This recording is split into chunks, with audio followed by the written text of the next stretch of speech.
Senador Rodante Marcoleta.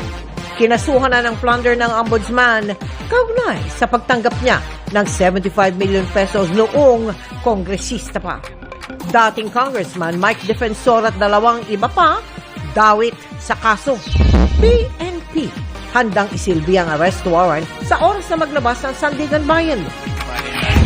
Kaso ni Marcoleta, makakaapekto ba sa pag-uumpisa ng paglilitis ng Senate Impeachment Court kay Vice President Sara Duterte sa Lunes? Vice Presidente, pinadalhan na ng notice para humarap sa paglilitis. Huli comes sa Thailand ang kalunos-lunos na sinapit ng mga nagpuprosisyong monghe na inararo ng pick-up truck.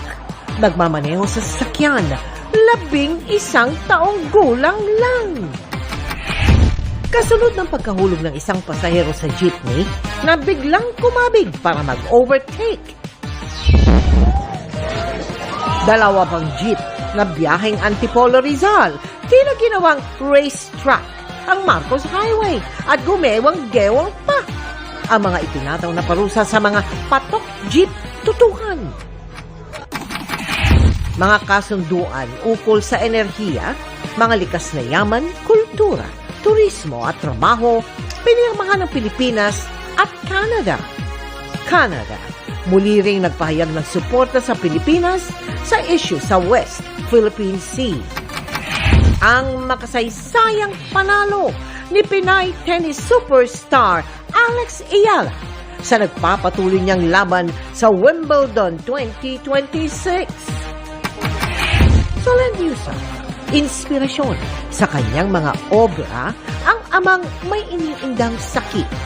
He's here with us, he's alive, but he's not there. Ano mo yung dementia, syempre, is a very difficult disease. At matapos magbihis madre sa The Master Cutter, Atoy Dingdong Dantes, mas marami pang kakaharapin sa serye. Wala pa tayo sa exciting part.